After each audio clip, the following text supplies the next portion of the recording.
അത്ര വ്യക്തമായ രീതിയിൽ അതിൻ്റെ ഇടയിൽ വഞ്ചന നടന്നിരിക്കുകയാണ്. പാടില്ല പ്രിയപ്പെട്ടവർ, ആരെയും അങ്ങനെ വളരാൻ, ഹറാമ് വളരാൻ നമ്മൾ അനുവദിച്ചുകൂടാ. ഹറാമ് വളരാൻ അനുവദിച്ചുകൂടാ. ഹലാലായ വരുമാന രീതിയിലൂടെ ആരോ വരട്ടെ, നമുക്ക് സഹകരിക്കാം. ഹറാമ് വളർത്താൻ നമ്മൾ നിന്നുകൂടാ. നിങ്ങൾ പറയും ആ രീതിയിൽ കച്ചവടം നടത്തിയിട്ട് ബാക്കിവെക്കെന്തോ നേട്ടമുണ്ട് എന്നല്ല. എൻ്റെ കാസറ്റിന് ഈ സമുദായം ആദരിക്കണം, ഗൗരവത്തോടുകൂടി കാണണം എന്ന് മനസ്സിലാക്കിയിട്ട്. കാരണം നിങ്ങൾ വാങ്ങിക്കൊണ്ടുപോയിട്ട് പരാതി പറയാൻ പാടില്ല. നിങ്ങളെല്ലാവരും ഒരു കാസറ്റ് കണ്ടല്ലോ, ഈ ഫാഷൻ യുഗത്തിലെ മുസ്ലിം സ്ത്രീകൾ അനുവാദം ഇല്ലാതെ ഇറക്കിയ കാസറ്റാണ്. അതിൻ്റെ അകത്ത് ഖുർആനായത്ത് വെട്ടിമാറ്റിയിരിക്കുന്നു, സിക്റുകൾ വെട്ടിമാറ്റിയിരിക്കുന്നു.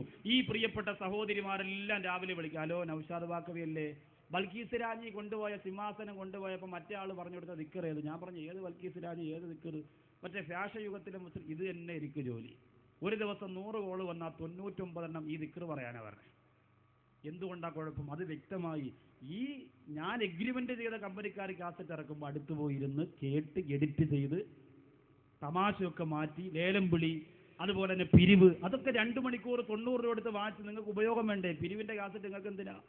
അതൊന്നും ആരും ശ്രദ്ധിക്കൂല. വളരെ നിങ്ങൾ ഒരു 100 രൂപ കൊടുത്താൽ അതിൽ ഉപയോഗമുണ്ടാവണം, അതിന് നേട്ടമുണ്ടാകണം, അതിൻ്റെ ലാഭം. വല്ലാഹി ഇന്ന് വരെ എത്ര വർഷമായി ആ കമ്പനിക്ക് ഞാൻ എഗ്രിമെന്റ് ചെയ്തു, 1 രൂപ കാസറ്റിന്റെ ലാഭമായിട്ട് എനിക്ക് വേണമെന്ന് ഞാൻ പറഞ്ഞിട്ടില്ല. പൈസയായിട്ട് കൊണ്ടെത്തുന്നത് ഞാൻ വാങ്ങിച്ചിട്ടില്ല പ്രിയപ്പെട്ടവരെ. നിങ്ങൾ ചിന്തിക്കുക, ഇതൊക്കെ പാവപ്പെട്ടവർക്ക് എന്തെങ്കിലും ഒരു നേട്ടം.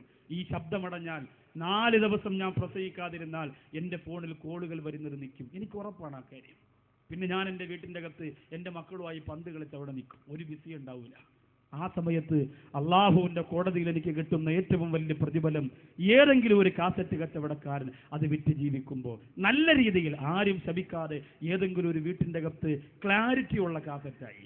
എന്നും ഖുർആനായത്ത് സ്ക്രാച്ച് പിടിച്ച് അടുക്കള കിടന്ന് ചവിട്ടിത്തേക്കാനുള്ളതല്ല, സൂക്ഷിക്കാൻ വേണ്ടി ഗൗരവത്തോടു കൂടിയാണ് ആ പരിപാടി നടത്തുക. അതിനിടയിൽ കള്ളത്തരം കാണിക്കരുത്, അള്ളാഹു കാത്തിരക്ഷിക്കട്ടെ. ഒരു കച്ചവടക്കാരും, ഞാൻ ഇന്ന് ഈ സദസ്സിൽ ഒരു കച്ചവടക്കാർക്കെതിരെ പ്രസംഗിച്ചാൽ ഒരാളും ഒരു കാസറ്റും വിൽക്കൂല.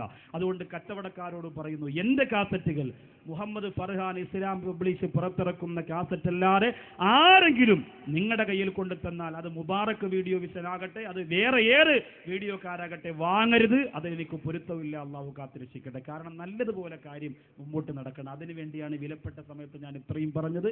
എന്തെങ്കിലും വിഷമം ആർക്കെങ്കിലും വന്നെങ്കിൽ പൊരുത്തപ്പെട്ടോ ബാക്കി ഭാഗത്തേക്ക് കടന്നു വരികയാണ്.